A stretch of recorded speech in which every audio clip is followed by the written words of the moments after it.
Welcome back to the channel and to the third part of my Fiesta ST repair series, where we'll be sorting out the cooling issues that I mentioned in part 1, starting by replacing the leaking expansion tank, sometimes called a header tank, with this genuine Ford item, part number 1513111.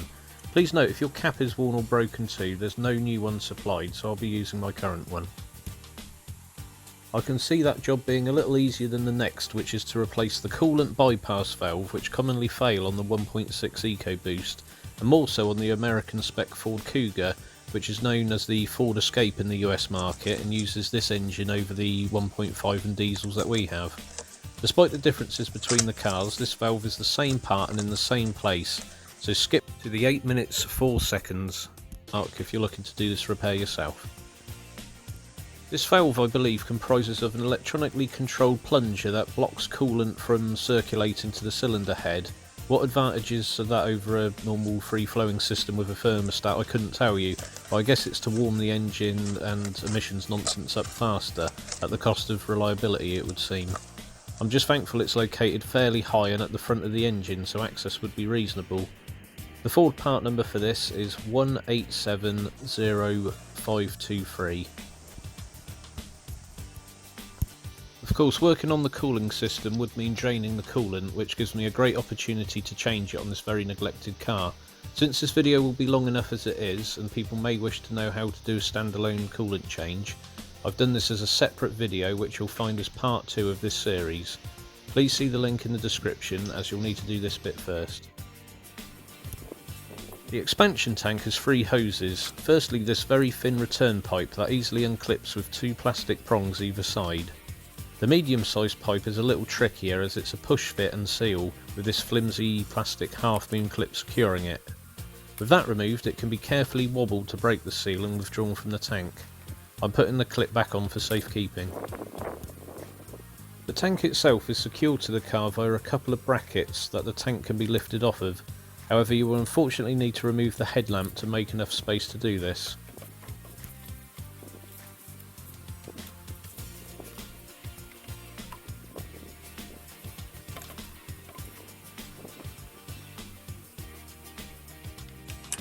Removing the headlamp is done by unscrewing 2 torque screws, one at the top and one to the bottom right.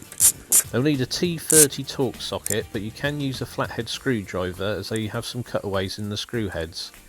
The lower headlamp bracket on my car is broken, again flimsy plastic letting the side down on modern cars.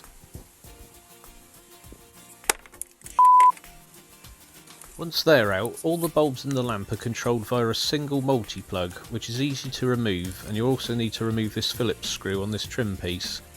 Now the headlamp can be lifted away and placed safely to one side.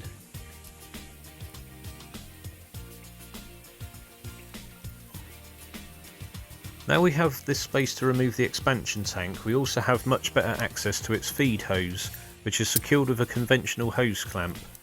It's a type that will lock open if you carefully prise it and move it further down the hose.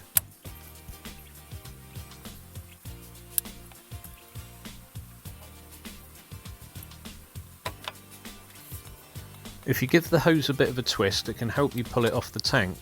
I've noticed there's still some coolant in the tank that hasn't drained, and there might be some in the hose, so it's worth putting something down to catch it in.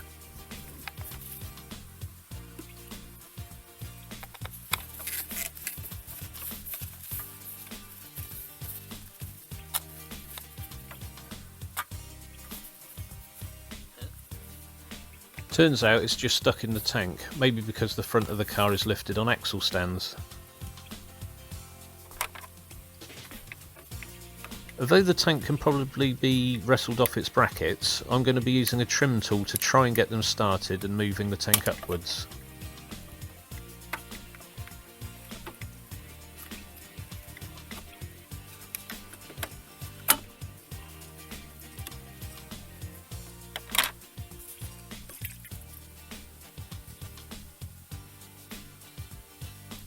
So that tiny fracture on the bottom of the tank was causing a 1 litre per 100 miles leak, as well as contribute to this double whammy of cooling issues. Since this has been leaking for some time, I made sure to give the inner wing a brush and spray down with some car shampoo, and I cleaned up the hose with some rubber and vinyl replenisher. Logic would suggest that as the old tank came out this way, a new identically sized replacement should fit back in, but I couldn't get it to squeeze past this air conditioning pipe. It may be that I didn't want to scuff my new nice tank, so I decided to undo a bracket that secures the pipe to the strut tops, which was held in by a 10mm bolt.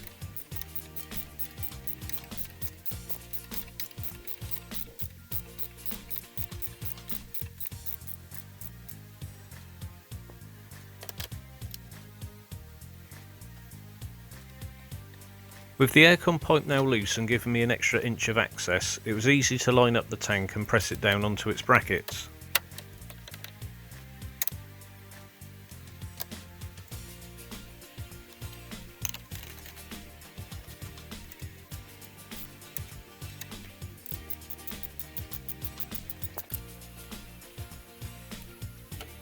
Now we can reconnect the hoses.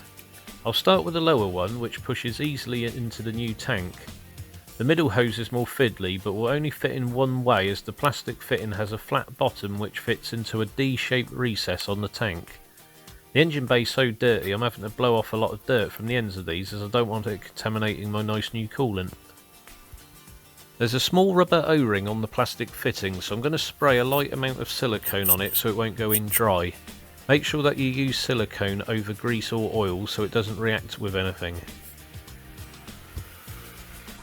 The pipe must be pushed all the way home to be able to connect the locking clip.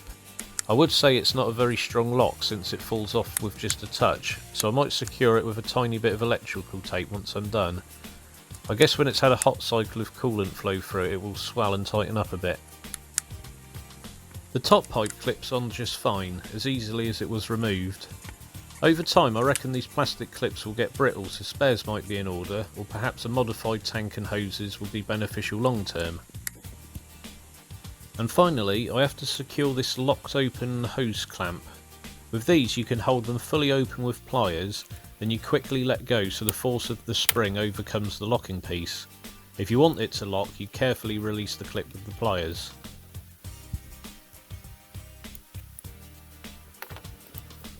The new tank is done. Just double check the hoses are all home, the brackets are seated fully, albeit a little wobbly. This middle hose I'll pop a bit of tape on just so as not to lose the clip, and the top one is fine too.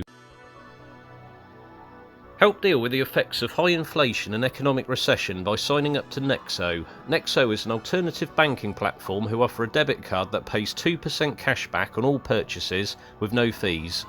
You can buy, sell, borrow and earn both fiat and cryptocurrencies, as well as get $25 worth of Bitcoin using the link in the description below. Now back to the video. Now for the main event, replacing the coolant bypass valve. Let's see what we can move out of the way for better access. There are two bolts to undo, a wiring harness and a coolant hose. The bolts are 8mm, but I'll be able to get my 1/4 inch ratchet in here if I get some of this wiring out the way. In fact, it isn't wiring, as I've seen this type of thing on a Mustang, where there's a plastic box that resonates sound from the air intake down a tube and towards the bulkhead. What's above it here is wiring, and this is flexible enough to lift up out the way, especially when the wiring plug is taken out of the valve itself. I've pulled the hollow sound tube, let's call it, up and out the way too, and I've also unclipped this breather hose from the intake pipe just so it can give me some access as I undo these bolts. The plastic box thing I'm tapping against doesn't go near the air intake, so I'm assuming this is channeling like a turbo flutter or boost to something that makes a sound. I can't see where the pipe goes to know for certain. I thought it could be for a boost gauge, but there isn't one in the car, unless it's for a sensor or something. As the right bolt won't seem to move further, I'm using an articulated extension to help with the left one, but you should still be able to undo it with a straight. These are some long bolts, so the left one comes out all the way, but we can see the right one catches on the hose clamp, so I'll just have to use the extension bar to fully withdraw it.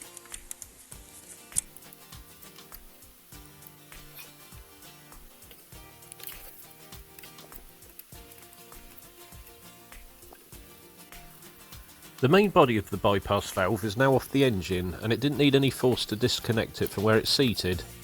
The bolt is still stuck until I've taken off the hose clamp. I'll have to do that off camera as I won't be able to get the camera in a position to see it. This bit is optional, but I've added some tape to hold the bolt, so when I release the clamp I don't lose the bolt and need to fish it out from the depths of the engine compartment. I'll definitely do this again to refit, as I think it's easier to unbolt the unit before taking it off the hose and vice versa. So the troublesome valve is out. It's certainly grotty to look at on the outside, but its internal workings I can only imagine are all gummed up with old coolant, or perhaps whatever electronics control the plunger have failed. I'm just going to fish out the hose clamp on the coolant hose and we'll check the condition of it too, just so we can be warned of any potential leaks ahead of time. It certainly looks okay, and you can see how far down you have to reach to remove the clamp once the valve is loose.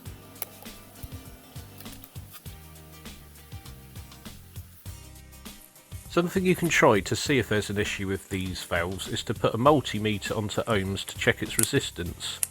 I would expect the valve to read somewhere between 8 and 12 ohms, that's the working one, so move it up to 20 on the meter.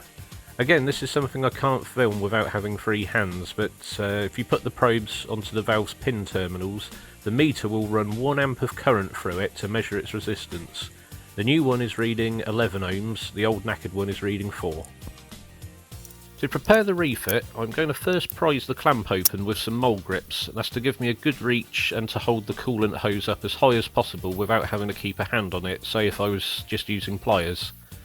Now I'm going to tape them closed, as one knock of these grips and it will spring open, leaving the clamp in a potentially awkward place to be able to reopen and adjust it. I'm also going to prep the new valve with a spray of some silicone, as that will allow it to slide into the coolant hose a little easier. Coolant itself will lubricate it, but as it's drained, the hose will be pretty dry by now. I'm now going to carefully fit the clamp over the hose, and that should hopefully hold the hose up and ready to receive the new valve. It takes a bit of press and twist action to get the valve fully into the hose, but persevere. Before securing the clamp, remember we have to position the rightmost 8mm bolt, as the clamp will be in the way. As I mentioned earlier, I'll tape it in place first to hold it while I position and secure the clamp. I'm using a lot of tape on this job. I'm starting to regret selling my shares in 3M. Now to double check the hose is fully in place and get the clamp lined up with its original position, with its lugs or tabs facing to the right when looked at from the front. When it's as close as you can get it, it's time to cut and remove the tape to release the mole grips. You could do this with pliers, but it just means you'll have to keep the clamp low onto the hose and then wiggle it up as best as you can with the pliers in this position. Even then, the access will be a bit tight. Now that it's on, the tape on the bolt can be removed as it can't drop out. I don't know how the rear part of the valve seals, but I'm yet again giving it a light silicone treatment in case there's a dry seal or O-ring. As with removal, I'll start the bolt off without the ratchet. When that's in, same with the left bolt, then I'll ratchet them up hand tight, bearing in mind that they're thin bolts so they won't take a lot of torque.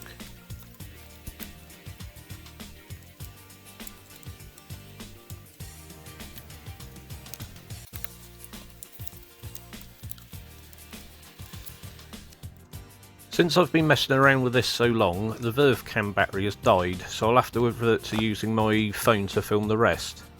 I've reconnected a few things, both the bolts are tightened down, the hose clamp is in the right position, I've plugged the wiring back in, and I've also reconnected the small breather hose here. This sound tube just push fits back on and goes back into this strange box. I'll be interested in finding out what this does. Now we're all connected up, it's time to refill and bleed the coolant. Please refer to part 2 of this series to see how to do a coolant change. As I mentioned earlier, but for those who skipped ahead, there's a link to that in the description.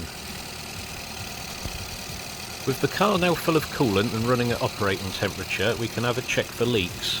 Remember to look behind the valve as well as the hose union. All looking good here, if not a bit grubby. For the last bit, we've got to refit the headlamp. Take a look at this white plastic clip here, as this is where a support on the headlamp unit fits into. I made an attempt to super glue the broken bracket, as you can see with the telltale runs from the glue. Hopefully it will hold. This hook leg on the bottom of the unit is what fits into the white plastic clip and holds the lamp in position. I'll just try not to break the top bracket, as in it's bodge job with cable ties time. I'm going as gentle as possible, but the lamp will need a little push down to clip in.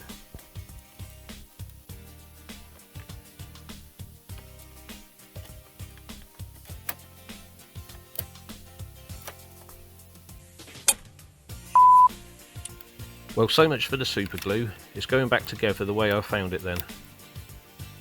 Once the 2 torque screws and the little Phillips on this trim piece are secured, refit the multi-plug and check that it won't wiggle out. I'm going to flick the headlamps switch to check that none of the bulbs have gone, then find out that the ignition needs to be on, as it's not the olden days anymore, and I'll put the hazards on too to check the indicators. Hey, check out this cloud cover. It's like the sky's got dermatitis or psoriasis or something.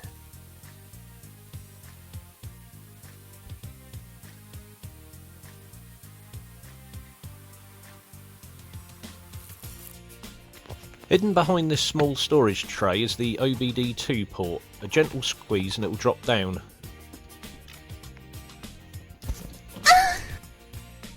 This is where you can plug in a diagnostic scanner or code reader, and with the ignition on do a fault code scan. Now that the cooling issues are fixed, the car drives without overheating and the cooling fans haven't come on since the repair. I'm going to clear the P2681 fault code, which, unlike the mass airflow code that appears when the car goes into limp mode, is present all the time. If you're wondering why I seem a bit lost navigating this scanner, I've actually borrowed it from a garage I'm moonlighting for. Now that it's cleared, I'm just going to scan it again, and this marks the end of the video. I've still got plenty more to sort on this car before I can call it up to a good standard, so please subscribe to see these new videos as they come out. Thank you to those who have done already, and to you for watching.